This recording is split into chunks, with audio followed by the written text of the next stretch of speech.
पाने के लिए गांधी ने साधन की बात की। गांधी ने साधनों में नैतिकता के भाव को देखा और नैतिक साधनों से ही साधन प्राप्त करने का प्रयास किया। गांधी के साधन पक्ष क्या है? गांधी के साधन पक्ष सत्याग्रह है। गांधी के सत्याग्रह क्या है? सत्याग्रह निष्क्रिय प्रतिरोध नहीं है, यह निष्क्रिय प्रतिरोध नहीं है, सक्रिय प्रतिरोध है। सत्याग्रह सतत साधना का प्रतिफल है। यह एकाएक नहीं प्राप्त कर सकती, यह साधना से प्राप्त हो सकती है। सत्याग्रह के तरीकों का गांधी ने प्रयोग किया, जैसे उपवास, रचनात्मक कार्यक्रम इत्यादि इत्यादि इत्यादि।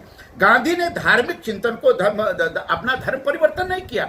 गांधी का धर्म परिवर्तन विविधताओं से परिपूर्ण है। वो बहुलतावादी धर्म में विश्वास करते हुए गांधी ने धर्म के अनेक साधनों का विस्तार किया और उन्होंने मानव धर्म को, सेवा धर्म को सबसे बड़ा धर्म माना। धार्मिक और सांप्रदायिक धार्मिक एकता में विश्वास रखते थे और सांप्रदायिकता के विरुद्ध उनके संघर्ष का भाव मुक्तपूर्ण था। गांधी ने व्यवहारिक जो आदर्श है उनके ऊपर उदात्त गुणों के विकास की बात करते थे, जिसमें हृदय की पवित्रता महत्वपूर्ण है, नैतिक उत्थान महत्वपूर्ण है, अस्पृश्यता का और हरिजन उत्थान की बात गांधी ने करके छुआछूत की भावना का प्रतिकार किया और उन्होंने हरिजन उत्थान के अनेक उपाय किए। मंदिर प्रवेश तथा सार्वजनिक जीवन में उन्होंने योगदान किया। उनका विश्वास था कि मंदिरों में हरिजनों का, दलितों का प्रवेश वर्जित करना पाप है और हर व्यक्ति को जो मानवीय अगर मंदिर में जाना चाहे तो वो जाए। इसके लिए गांधी ने अपना प्रयास किया। गांधी ने सामाजिक सामंजस्य की बात की।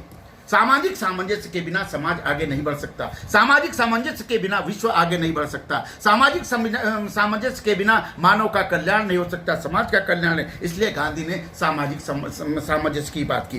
गांधी का जो आर्थिक चिंतन है उसके व्यवहारिक पक्ष है, उसको भी संक्षेप में आपसे निवेदन करूंगा कि गांधी का जो अर्थ चिंतन का व्यवहारिक पक्ष है वह है ट्रस्टीशिप। गांधी ने जीवन दर्शन को सर्वांगीण विकास की दृष्टि देखा। उन्होंने मानवीय अर्थशास्त्र की बात, ट्रस्टीशिप उनका क्या है? मानवीय अर्थशास्त्र है, सेवा नीति है। उन्होंने कहा कि सीमित आवश्यकताएं होनी चाहिए। आज कोरोना के युद्ध में देखिए, आज कोरोना के महामारी में देखिए, लोगों की आवश्यकताएं सीमित हो गई।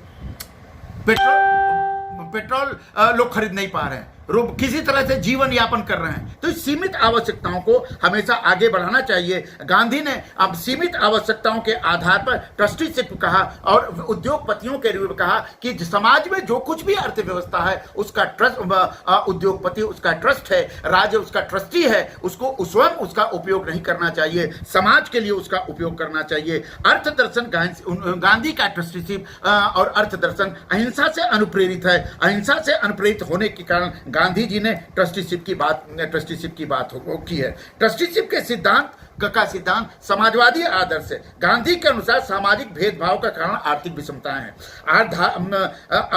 धनिक यदि भौतिक सुखों को भोगने में संलग्न है तो निर्धन क्षुधा से पीड़ित है। गांधी जी ने इस आर्थिक विषमता को समाप्त करने के लिए आर्थिक समानता और आर्थिक अव्यक्त की बात की और वह आदर्श है संरक्षकता का, अर्थात ट्रस्टीशिप का सिद्धांत। संरक्षकता का सिद्धांत आध्यात्मिकता का प्रतीक है, जिसका आधार अपरिग्रह वृत्ति है। स्व पर आधारित इस सिद्धांत का दर्शन है। वह पूंजीपति को कमाई गई पूंजी का उपभोग अकेले नहीं कर सकता। वह पूंजी उसकी पूंजी नहीं है, समाज की धरोहर है और वह धरोहर केवल वह उस पूंजी का पहरेदार मात्र है, उसका संरक्षक मात्र है। गांधी ने ट्रस्टीशिप के साथ अहिंसा और लोकमत का समावेश किया। ट्रस्टीशिप का मतलब आर्थिक व्यवस्था में अहिंसा और लोकमत का समावेश हो।